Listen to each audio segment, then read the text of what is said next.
안녕하세요. 저는 도망가다시피 해외에 나와 살고 있는 여자입니다. 저 말만 들으면 제가 잘못을 저지르고 해외로 도주한 것 같지만 누군가를 피하기 위해 어쩔 수 없이 해외를 도피처로 삼게 되었어요.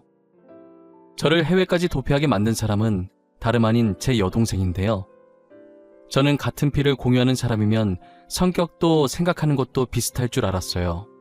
하지만 살아온 환경이 다르면 같은 피를 공유하는 것도 소용이 없었는지 저와 동생은 전혀 다른 생각과 성격을 지니고 있었어요. 예상하셨겠지만 저와 여동생은 부모님의 이혼으로 제가 9살이 되던 해부터 떨어져 살았었어요. 그리고 성인이 되어 제가 번듯한 직업을 가졌을 때 다시 만나게 되었죠. 다시 만났던 당시는 너무나도 반갑고 다시는 떨어지고 싶지 않았었어요. 지금은 얼굴도 보고 싶지 않고 같은 공간에 있고 싶지도 않은 둘도 없는 원수지간이 되었지만요. 제가 지금부터 여러분들께 저와 여동생 사이에서 있었던 일을 하나씩 들려드리려고 합니다. 저도 처음부터 불행을 타고 태어난 아이는 아니었어요. 다른 친구들과 똑같이 다정한 어머니 아버지를 뒀고 굉장히 화목한 가정에서 자랐었어요. 저희 가족을 한순간에 나락으로 빠뜨린 건 우리나라를 떠들썩하게 만든 IMF였어요. 저희 아버지는 IMF를 직격타로 맞으셨고 회사에서 직원 3명을 정리해고 시켰었는데 그 중에 한 명이 아버지셨어요. 늘 다정하고 저와 여동생을 이뻐하셨던 아버지셨는데 실직을 하신 뒤로는 예전 모습을 찾아볼 수가 없었어요. 매일같이 술을 찾으시고 술만 마셨다 하면 난폭하게 변하셨거든요. 바뀐 아버지의 모습에 저희도 힘들었지만 저희보다 더 힘든 건 어머니셨어요. 아버지는 술이 떡이 되어 어머니께 행패를 부리는 게 일상이었어요. 어머니는 어떻게든 우리 먹여 살리려고 돈 되는 일 뭐든 하면서 아등바등 사시는데 아버지는 다시 일어날 생각은 안 하고 집에만 있었어요. 동생과 저는 유치원과 학교를 다녀와서 아버지를 마주하면 항상 두려움에 떨고 있어야 했어요. 집에 있으면서 괜히 아버지 심기 건드렸다가 언제 달려들지 모르니 저희는 하교하면 집으로 바로 가지 않고 학교 운동장에서 놀다가 어머니 퇴근 시간에 맞춰서 들어가기 일쑤였어요. 동생이 태어나서 동생이 더 이쁨을 많이 받아서 질투했었는데 이럴 땐 동생이 있어서 다행이더라고요. 아무래도 혼자보다는 둘이 있는 게 더 나으니까요. 어머니는 혼자서라도 일해서 저희를 키우려고 낮이며 밤이며 일을 하러 다니셨어요. 식당에서 설거지를 얼마나 하셨는지 손에 진물이 났는데도 괜찮다고 웃으면서 일을 나가셨어요. 아버지는 어머니가 고생을 한다는 걸 아는지 모르는지 술 사 먹기에 돈 내놓으라고 난리였어요. 그런 아버지 때문에 어머니의 한숨소리는 끊이질 않았어요. 이렇듯 아버지는 어머니께 매일같이 돈 타령을 했고 돈을 벌어오면 벌어오는 족족 가져가서 술 먹는데 다 쓰셨어요. 어머니께서 그러지 말라고 아버지께 화를 내보시기도 하셨었어요. 하지만 아버지는 들은 척도 하지 않으셨죠. 돈 내놔 돈. 집에 술이 다 떨어졌잖아. 너 오늘 월급 받았을 거 아니야. 돈 내놔. 돈을 나한테 맡겨놨어요? 제발 그만 좀 하고 정신 좀 차리세요. 애들 앞에서 이러는 거 창피하지도 않아요? 저 돈 없어요. 그러니까 돈 찾지 마세요. 아니 저것이... 야! 누가 지아비한테 눈을 똑바로 뜨고 대들어? 돈 달라고 하면 얌전히 주면 될 것이지 말이 왜 이렇게 많아? 아버지가 손을 올려 어머니 뺨을 내리친 건 순식간에 벌어진 일이었어요. 어머니도 아버지께 처음 뺨을 맞아보신 거라 당황해서 아무 말도 못하고 맞은 부위를 손으로 감싸고 아버지를 쳐다보셨어요. 아버지도 욱한 감정으로 그런 거라 자기 손을 보면서 많이 당황해 하시더라고요. 그러더니 먹다 남은 술병을 챙겨서 그대로 밖으로 나가는 거예요. 저와 동생은 어머니께서 우는 모습을 그날 처음 봤습니다. 저희가 할 수 있는 건 그저 어머니 어깨를 토닥거리는 것밖에 없었어요. 어머니는 저희를 껴안고 이런 모습 보여서 미안하다고 소리내어 우셨어요. 처음이 어렵다고 아버지는 그 뒤로도 어머니께 폭력적인 모습을 보이셨어요. 저는 그런 모습을 더 이상 보고 싶지 않아서 어머니께 이혼하는 게 어떻겠냐고 했지만 저희를 아빠나 엄마 없는 아이로 키우고 싶지 않다고 이혼하지 않겠다고 하셨어요. 동생은 어린 나이라 아직 철이 없어서 그런지 이혼하지 말라고 울고 난리더라고요. 어머니는 그런 동생을 껴안으면서 절대 이혼 안 할 거니까 걱정하지 말라고 했어요. 그런 일상이 반복되고 있었는데 갑자기 아버지께서 멀끔한 모습으로 나가는 거예요. 나가기 전 어머니께 그동안 미안했다고, 앞으로 가족을 위해 다시 열심히 살아보겠다고 하시더라고요. 어머니와 저희는 드디어 아버지가 정신을 차렸다고 다시 예전으로 돌아갈 수 있다고 생각을 했어요. 하지만 아버지는 저희의 기대를 완전히 짓밟아 버렸어요. 한동안 취직을 위해 멀끔한 모습으로 나간 줄 알았던 아버지는 다른 여자와 바람을 피고 있었어요. 어머니는 아버지의 외도를 눈치채고 여기서 멈추라고 했지만 아버지는 그럴 생각이 없어 보였어요. 어머니가 집에 있는데도 뻔뻔하게 상간녀를 데리고 집 안까지 들어오시더라고요. 어머, 아줌마 일하러 안 가셨나 봐요. 우리 오빠한테 이야기 많이 들었어요. 고생 많이 하셨나 보네. 얼굴이 많이 상하셨어요. 지금 당신 나랑 뭐 하자는 거야? 저 여자를 왜 집으로 데리고 온 거냐고? 제정신이야? 애들도 있는데 당신 바람핀 거 자랑하려고 왔어? 이 언니 왜 이렇게 날이 서 있어? 역시 없이 사는 집안이라 그런가? 성깔이 너무 더럽다. 언니, 그동안 수고하셨어요. 이제 저희 오빠 놔주세요. 오빠는 이제 제가 먹여 살릴게요. 이제 그만하자. 어차피 이렇게 사는 거 지긋지긋했잖아. 안 그래? 우리 각자 떨어져 사는 게 서로에게 더 좋지 않겠어? 그래요, 언니. 그리고 오빠는 언니보다는 돈 많은 저랑 사는 게 더 행복할걸요? 언니도 돈 못 버는 남편이랑 살 바엔 혼자 사시는 게 낫지 않겠어요? 아버지의 상간녀는 뻔뻔하게 저희 집에 온 것도 모자라서 어머니를 무시하기 바빴어요. 아버지는 매일 술만 마시는 백수 주제에 어디서 저런 부잣집 여자를 만나셨는지 능력도 좋았어요. 상간녀는 쉬지 않고 입을 놀렸고 이제 자기가 아버지 부인이니 어머니한테 저를 데리고 이 집에서 나가라고 하더라고요. 그동안 저희를 위해 이혼 생각하지 않았던 어머니는 아버지의 외도에 참을 수 없다며 바로 이혼 서류를 작성하셨고 그렇게 아버지와 어머니는 이혼을 했어요. 부모님의 이혼으로 저는 어머니를, 여동생은 아버지를 따라가게 되면서 저와 동생이 떨어지게 되었어요. 아버지의 외도로 이혼을 하게 된 것이라 이혼 책임이 아버지께 있어서 어머니께 위자료를 줘야 했는데 양육비는 안 주려고 한 명씩 데리고 간 것이었어요. 여동생은 아버지와 함께 가지 않으려고 울고불고 난리였고 아버지는 그런 여동생을 들쳐업고 저와 어머니의 반대 방향으로 걸어 나갔어요. 그게 여동생의 마지막 모습이었어요.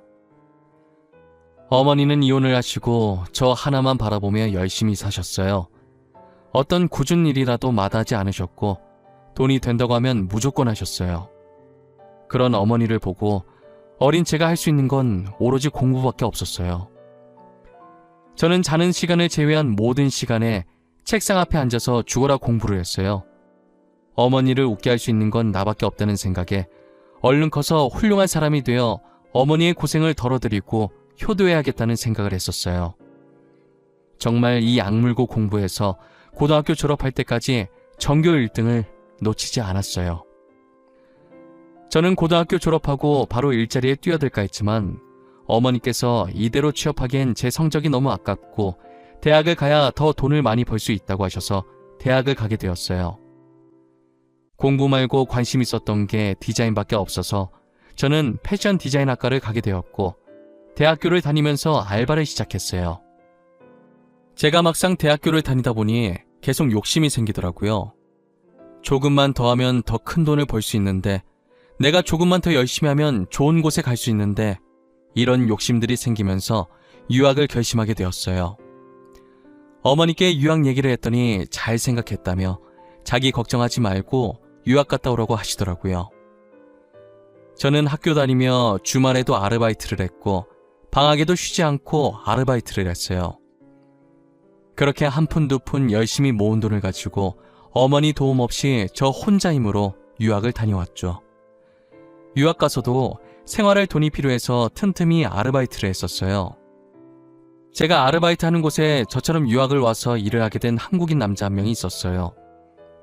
같은 언어로 말을 할 수 있는 사람이 그 남자밖에 없다 보니 자주 만나게 되었고 그 인연으로 만나기 시작했다가 어찌저찌 결혼까지 하게 되었네요. 저는 아버지의 변한 모습을 보고 결혼을 하겠다는 생각을 아예 안 했었거든요. 하지만 남편은 아버지와 달랐고 무인도에 떨어져도 살 수 있을 정도로 생활력이 강했어요. 그리고 무엇보다 제 꿈을 위해 자기가 더 희생을 했던 사람이었고요. 저는 남편이 뒤에서 응원해주고 지지해준 덕분에 패션 디자이너의 길을 걷게 되었고 나름 알아주는 디자이너로 성장하게 되었어요. 남편은 자기가 하고 싶어 하던 것도 포기하고 저를 위해 한국으로 같이 돌아와 줬어요. 저는 디자이너가 되어서도 꾸준히 디자인 공부를 했고 남편은 외국 무역회사에 취업을 했어요. 한국에 돌아온 지 얼마 되지 않아서 제가 정말 존경하던 디자이너 분께서 패션쇼를 하게 된 거예요. 저는 초대받을 거라는 생각을 못했었는데 그분이 먼저 제게 초대장을 보내셨더라고요. 제가 롤모델로 삼던 분이시라 집에 그분이 만드신 옷이 정말 많았어요. 그날은 머리부터 발끝까지 그분이 만드신 옷들로 입었고 그에 어울리는 머리를 하기 위해 유명한 미용실에 가게 되었어요. 연예인들이 많이 온다는 말이 맞는지 연예인들과 같이 찍은 사진이 군데군데 붙여져 있더라고요. 신기해서 이리저리 둘러보고 있는데 여자 알바생이 밝은 목소리로 저를 안내하더라고요. 지금 선생님들이 다 일하고 계셔서 조금만 기다려야 한다면서 하고 싶은 스타일이 뭔지 물어보는 거예요. 파마나 염색 같은 시술을 하러 온 건 아니고 드라이만 살짝 하려고 한다고 했어요. 간단한 드라이는 자신이 해드릴 수 있다면서 급한 거면 자신이 해주겠다고 하더라고요. 저는 시간이 충분했지만 알바생이 친절한 게 마음에 들어서 그렇게 하라고 했어요. 보통 미용실 가면 머리하는 동안 마땅히 할 게 없으니까 이런저런 이야기를 하게 되잖아요. 저도 할 게 없으니 머리하면서 알바생과 쓸데없는 이야기를 많이 했어요. 여기서 일하신 지 오래됐나 봐요. 보통 알바면 기구 정리나 제품 정리 이런 거 하지 않아요? 직접 손님 머리 만져주는 알바는 못 본 것 같은데 간단한 드라이는 또 다른가? 저 여기서 일한 지 2년 조금 넘었어요. 드라이 하는 건 어깨너머로 많이 봤었고 가끔 제가 선생님들 머리도 해줘서 드라이 정도는 해도 될 것 같다고 바쁘실 땐 저한테 맡기세요. 2년이나 일하셨구나. 많이 어려 보이는데 나이가 어떻게 되세요? 내가 너무 깊게 들어갔나? 실례였다면 죄송해요. 초면에 무례했죠? 헤이, 아니에요. 나이 물어보는 게 뭐가 무례해요? 이건 무례한 축에도 안 속해요. 저 올해 26살 됐어요. 26살이요? 제 동생도 올해 26살 됐을 텐데 안 본 지 지금 21년 정도 된 것 같아요. 선생님 보니까 갑자기 제 동생이 보고 싶네요. 잘 살고 있는지 뭐하고 지내는지. 고객님도 슬픈 사연이 있으신가 봐요. 저도 원래 언니가 한 명 있었거든요. 근데 제가 5살 때 부모님이 이혼하셔서 따로 살게 되는 바람에 그 뒤로는 본 적이 없어요. 알바생이 갑자기 자신의 가정사를 이야기하기 시작하는데 저랑 너무 똑같은 거예요. 아버지가 무서웠던 것과 부모님이 이혼하신 것, 그리고 자매가 헤어진 것까지도요. 저는 혹시나 알바생이 제 동생은 아닐까 하는 마음에 이름을 물어봤는데 동생 이름이랑 똑같은 거예요.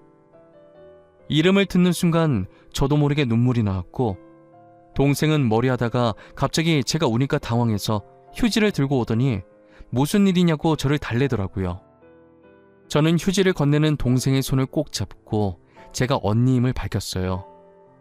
동생도 제가 언니라고 하자 눈동자가 심하게 흔들리더니 이내 저를 껴안더라고요. 동생은 저를 껴안은 상태로 그동안 잘 지냈냐를 시작해서 폭풍 질문을 했어요. 저는 동생이 묻는 말에 다 대답을 해줬고 동생에게도 그동안 어떻게 지냈냐고 물어봤어요. 부모님이 그렇게 이혼하고 아버지는 재혼을 하셨지만 얼마 못 가서 또 이혼을 하셨대요. 그 뒤로는 줄곧 아버지와 동생 둘이서만 살았다고 하더라고요. 형편이 어려워서 어린 나이부터 알바를 했고 대학도 자기 힘으로 다니고 있다고 하더라고요.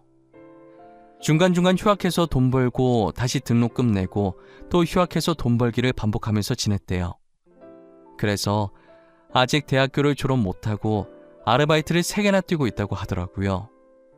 아버지는 여전하셔서 성인 되자마자 동생은 자취를 시작했고 평일엔 미용실, 주말 오전엔 학원 보조, 주말 오후엔 PC방 알바를 하고 있었어요. 저는 이렇게 잘 살고 패션쇼 가려고 머리하러 왔는데 동생은 이렇게 힘들게 사는 모습을 보니 너무 안쓰럽고 그래도 밝게 잘 자라줘서 기특하기도 했어요. 전 그동안 못해줬던 언니 노릇을 이제라도 해줘야겠다는 생각이 들었어요. 그날 저는 미용실을 나오기 전에 동생과 번호를 교환했고 그 뒤로 자주 만났어요. 오랜만에 어머니와도 인사시켜 주었고 제가 항상 남편과 붙어 있어서 남편과도 자주 만났어요. 저와 남편은 동생의 미래를 응원해줬고 이제 일 좀 줄이고 편하게 살라고 등록금도 대신 내줬어요. 자취하는 동생 끼니 거를까봐 저희가 가서 같이 저녁을 만들어서 먹이고 그랬어요. 저희 3명은 못해도 일주일에 2번씩은 꼬박꼬박 만났던 것 같아요. 동생은 이제 어느 정도 편해졌는지 가끔 괜히 어리광도 부리고 그랬어요. 저희한테 기대고 어리광 부릴 만큼 동생이 많이 편해졌다는 생각이 들어서 좋았어요. 그동안 투정도 부리고 싶었을 텐데 지금이라도 동생이 하고 싶은 거 다 해주고 싶었어요. 평소처럼 3명이 모여서 밥을 먹고 있었는데 동생이 미용사 자격증을 따고 싶다고 하더라고요. 자격증이 있으면 지금 다니고 있는 미용실에서 계속 일을 할 수 있을 것 같다면서요. 언니, 나 미용사 자격증 따고 싶어. 언제까지나 알바 신분으로 있을 순 없잖아. 손님들이랑 수다 떠는 것도 재밌고 선생님들도 좋으신 분들이라 지금 미용실 계속 다니고 싶어. 그래? 그럼 따면 되지 뭐가 걱정이야. 너 저번에 내 머리 해주는 거 보니까 어깨 넘어 배운 거 치곤 잘하던데? 제대로 배우면 더 잘할 것 같아. 뭐가 걱정이긴. 당연히 돈이 걱정이지. 지금 알바에서 번 돈으로는 월세 나가고 생활비 했으면 빠듯해서 자격증 딸 돈이 없어. 수강료도 수강료지만 재료비로 많이 나와서. 그래서 그렇게 주눅 들어 있었던 거야? 학원 내가 등록해 줄게. 그리고 재료비 걱정하지 마. 그것도 내가 내줄 테니까. 동생 힘들다는데 돈 버는 언니가 나서줘야지. 안 그래? 저는 동생이 돈 없어서 주눅 들어있는 모습이 보기 싫었어요. 늘 당당한 동생인데 항상 돈 얘기만 나오면 어깨가 축 처져 있거든요. 언제나 당당하고 자신감 넘치는 모습으로 살아주길 바랐어요. 그래서 미용사 자격증 따고 싶다는 동생의 말에 한치의 망설임도 없이 수강료와 재료비까지 해서 400만 원을 기꺼이 동생에게 줬어요.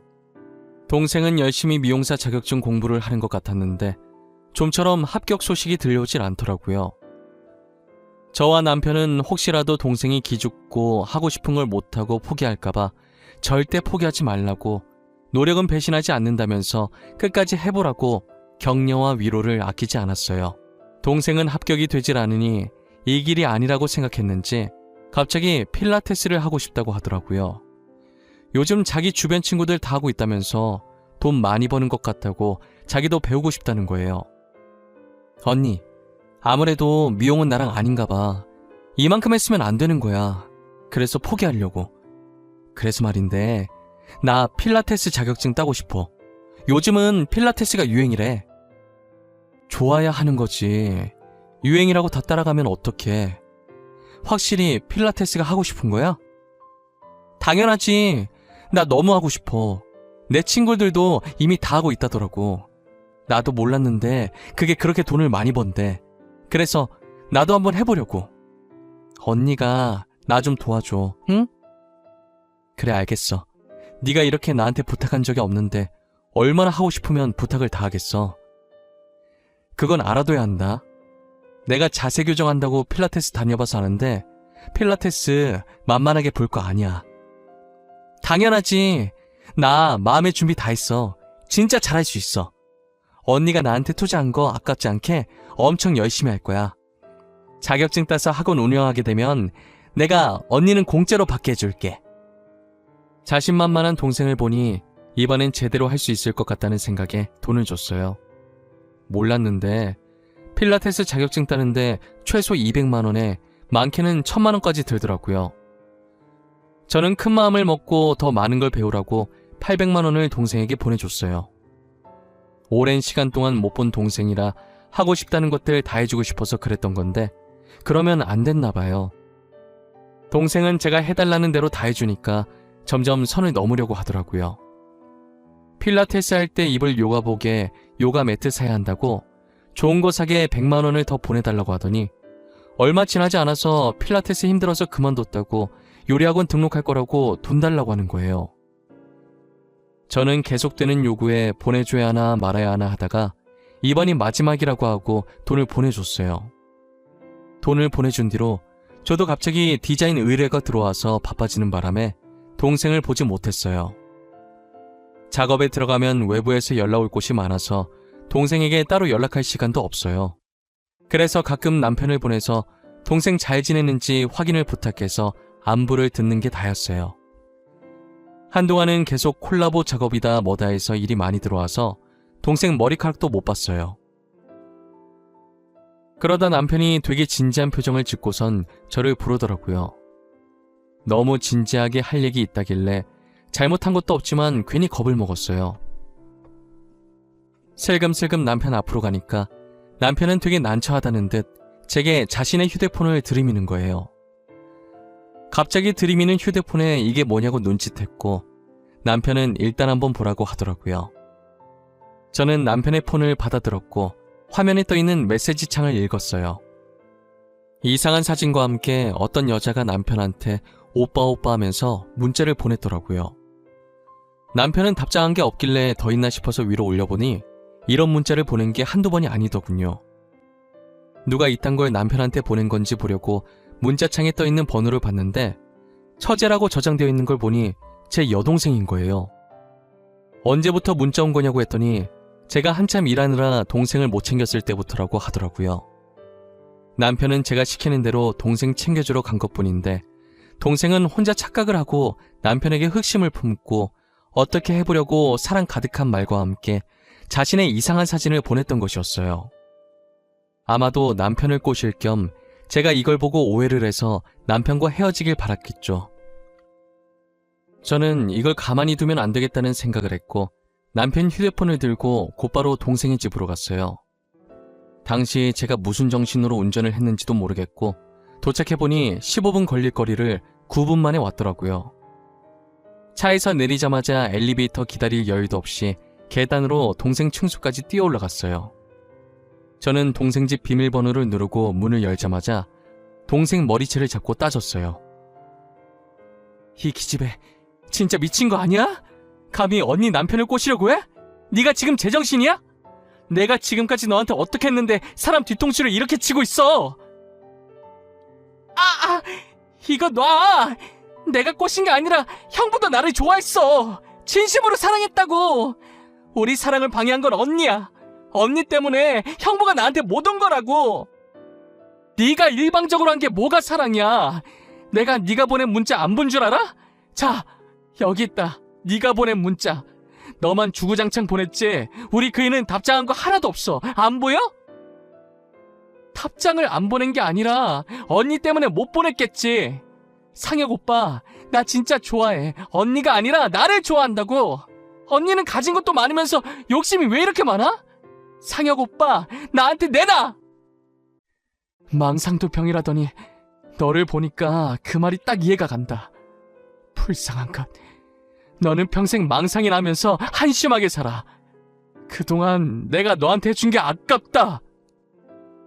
저는 잡고 있던 동생 머리채를 내동댕이 쳤어요. 동생은 자신의 머리를 부여잡고 빠진 머리카락을 보면서 울고 있었고 저는 분이 덜 풀려서 허리에 손을 얹고 씩씩거리고 있었어요. 그러다가 숨을 고르면서 동생 집안을 둘러보게 되었는데 곳곳에 명품 가방들이 있더라고요. 잠깐 세어봤는데 제 눈에 보이는 것만 좋게 8개는 되어 보이는 거예요. 그 순간 제가 이제껏 동생에게 자격증 따라고 줬던 돈이 정말 자격증 따는 데 쓴 게 맞는지 의심이 들기 시작하는 거예요. 저는 제일 가까운 곳에 있던 명품 가방을 들어보이자 동생이 엄청 당황해 하더라고요. 네가 돈이 어디 있어서 이런 명품 가방을 사? 너 설마 내가 생각하는 그런 거 아니지? 이거 내 돈으로 산 거야? 자격증 따라고 줬던 돈으로 산 거냐고! 내가 그 돈으로 사든 말든 언니가 무슨 상관이야? 나한테 주는 순간부터 내 돈 아니야? 내가 내 돈으로 사겠다는데 뭐가 문젠데? 내가 언니한테 돈 뺏은 거 아니잖아. 언니가 준 거잖아. 아빠 밑에서 불쌍하게 큰 것 같아서 해달라는 거 다 해줬더니 뭐가 어쩌고 저쩌지? 이게 진짜 간이 배 밖으로 나왔나? 네가 지금 은혜를 이딴 식으로 갚아? 언니가 좋다고 준 돈이었잖아. 나한테 이제껏 못해준 거 다 해주고 싶다고 준 거 아니었어? 그 돈으로 자격증을 따든 명품 가방을 사든 못해준 거 해준 거니까 그게 그거 아니냐고! 차라리 명품 가방 사겠다고 하든가. 나는 네가 명품 가방 사서 화난 건 줄 알아? 네가 나한테 거짓말을 하고 돈을 받아갔다는 게 화가 나는 거야.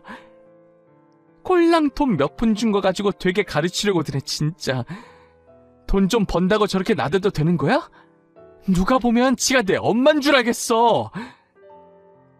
저는 동생의 혼잣말에 너무 화가 나서 동생의 뺨을 내려쳤어요. 그리고 옆에 가위가 보이길래 가위를 들고 와서 명품 가방을 다 잘라버렸는데요. 명품 가방이 하나씩 가위에 잘리는 걸 볼 때마다 동생이 하지 말라고 울부짖더라고요. 뒤늦게 저를 따라온 남편도 제 모습을 보고 이 정도면 됐다고 말리더라고요. 저는 말리면 말리는 대로 가만히 있을 생각이 없어서 거기에 있던 명품 가방을 모조리 다 잘랐어요. 마지막 가방을 자른 뒤 바닥으로 던졌고 여동생은 그 가방을 안아들더니 제게 적당히 하라면서 소리 지르길래 너무 미워서 뺨 한 대를 더 때리고 제발 정신 차리고 살라고 말하고 나왔어요. 남편과 함께 집으로 돌아가는 내내 얼마나 울었는지 몰라요. 어린아이 마냥 소리내면서 눈이 퉁퉁 붓고 만지면 따가울 정도로 울었어요. 21년 만에 겨우 다시 만났는데 동생이 저러고 있으니 제가 얼마나 속상하겠어요. 저는 집에 들어와서 남편 휴대폰에 있던 동생 번호를 차단했고 저도 똑같이 동생 번호를 차단하고 다음날 같이 전화번호를 바꿔버렸어요. 불행은 항상 한꺼번에 닥친다고 하잖아요. 저의 심란한 마음이 가라앉기도 전에 저희 어머니께서 혈액암에 걸려 시한부 선고를 받으셨어요. 그동안 고생했던 게 골마서 혈액암뿐만 아니라 군데군데 아픈 곳이 많았더라고요. 혹여나 제가 고생할까봐 일부러 아픈 걸 계속 참고 있었던 거예요. 의사 선생님께 다른 방법은 없냐고, 더 살 수 있는 방법 같은 건 없냐고 했더니 고개를 저으시면서 남은 시간 동안 마음 정리 잘하고 행복한 시간 보내라고 하시더라고요. 저와 남편은 가시는 날까지 지켜보는 것밖에 할 수 있는 게 없어서 매일을 눈물로 뒤덮여 살았어요. 결국 어머니는 2달 만에 세상을 떠나셨고 저희는 어머니 장례식을 치러드리고 해외로 떠났어요. 좋은 추억이 없는 한국 생활을 정리하고 지금은 저희가 처음 만났던 영국으로 가서 살고 있어요. 저희 부부는 행복했던 추억만 있는 영국에서 다시 새롭게 출발하려고요. 저는 여전히 디자이너로, 남편은 하고 싶었던 일을 다시 하면서 말이에요. 여러분들은 제 사연 어떻게 들으셨나요? 제가 동생과 연을 끊은 게 잘한 행동이었다는 생각이 드시나요? 여러분들도 끊어야 할 인연이라면 저처럼 가차없이 끊으시길 바랄게요. 바뀔 걸 기대하고 잡고 있어봤자 달라지는 건 아무것도 없더라고요. 지금까지 제 사연 들어주셔서 너무 감사하고 절대 무슨 일 있어도 후회할 행동은 절대 하지 않았으면 좋겠습니다.